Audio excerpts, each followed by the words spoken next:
Assalamu alaikum brothers and sisters, welcome back to the Divine Reality course. We are currently covering the problem of evil and how to address it from an Islamic perspective.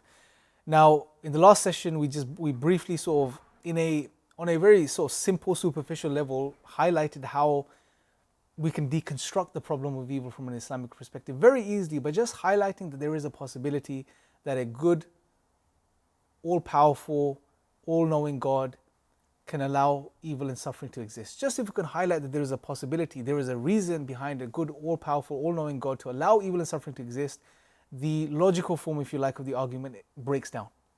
Because no longer can you say that there therefore is no God because evil and suffering exists. Now we're going to briefly look at the evidential form of the argument, and I'm going to present it to you. I think this was presented by William Rowe, and this is how he formulated it. So, 1. There exist instances of intense suffering which an omnipotent, omniscient being could have prevented without thereby losing some greater good or permitting some evil equally bad or worse.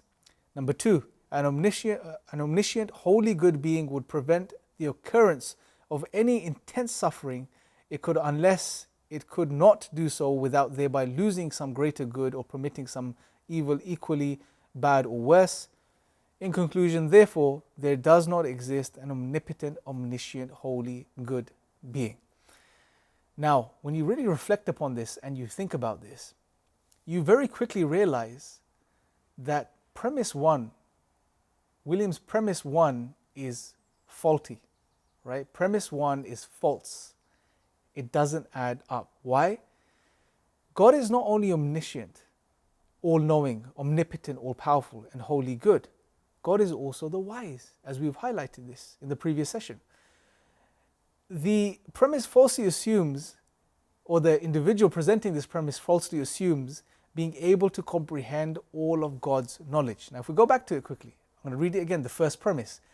There exists instances of intense suffering which an omnipotent, omniscient being could have prevented, right? Could have prevented without thereby losing some greater good or permitting some evil equally bad or worse.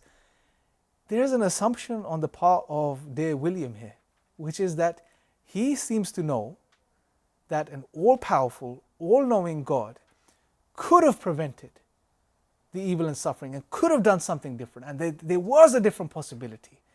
What this does is that on his part suggests that he has access to divine knowledge, which the fact is he doesn't. So the assumption is false. This assumption has no grounds.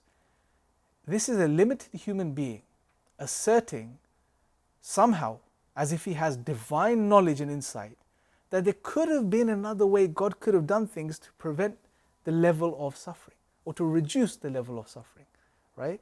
So it falsely assumes being able to comprehend all of God's knowledge. God has the picture, brothers and sisters. As Hamza always says, God has the entire picture. We only have the pixel, if that. We don't have the totality of knowledge. We don't have access to all knowledge. We don't know. And if we start asserting ourselves in this way and presenting ourselves as if we do, well, then we're just, deluded, essentially, right? It also assumes God hasn't given us any good reasons for the suffering and evil in the world. That's another assumption that's made on the part of these individuals.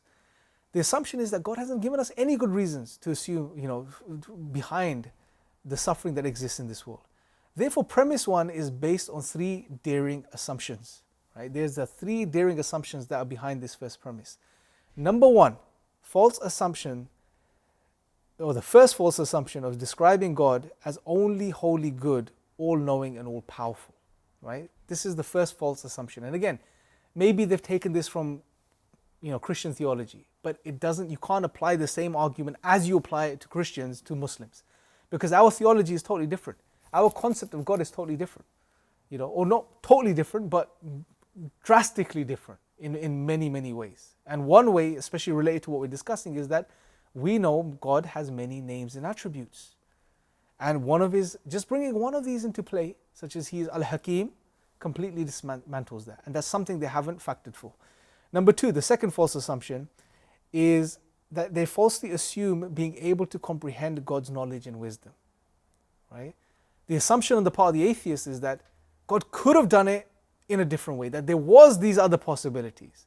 That's an assumption on our part. That's all it is. It's just an assumption, right? So falsely assumes being able to comprehend God's knowledge and wisdom. We don't have access to this. We'll be highly arrogant if we were to assume, yeah, I can understand this. And that's why many times when atheists make this argument, they say, well, look at this poor person suffering. You know, this is evil. This is bad. You know, why is this happening?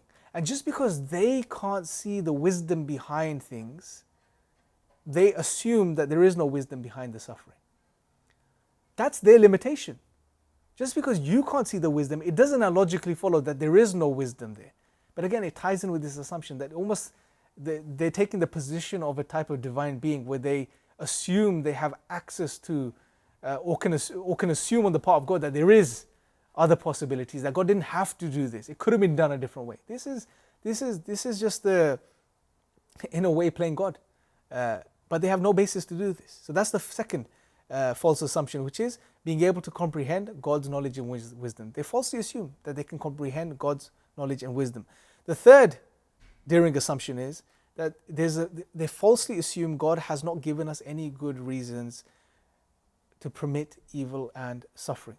And again, I can't speak for Christianity, why they may assume this when they oppose this argument to Christians. But from the Islamic perspective, Allah has outlined several reasons as to why evil and suffering exists, and we'll explore them as we go along. So, brothers and sisters, we're going to continue in the next session, and in the next session we're going to tackle the first two assumptions, that God is only wholly good, all-knowing and all-powerful, and secondly, that the false assumption that we have the ability to comprehend God's knowledge and wisdom. We'll tackle these in the next session. For now, just to summarize what we're saying here, that the argument of the problem of evil and suffering, especially the evidential form of the argument itself, has three daring assumptions that are made. They just assume these to be true, right, when they present this argument. Number one, that they describe God as being only wholly good, all-knowing and all-powerful, and they restrict God to this definition. The second false assumption is that they somehow have the ability to comprehend God's knowledge and wisdom. And the third false assumption is that they believe that God hasn't given us any good reasons as to why we experience evil and suffering in this world, right? Those are the three assumptions, and then from the next session onward, we're going to start deconstructing these assumptions and highlighting, well, why these assumptions are false, right? And they shouldn't be applied, especially when presenting or formulating this argument against Islam. So when you're ready, move on to the next section.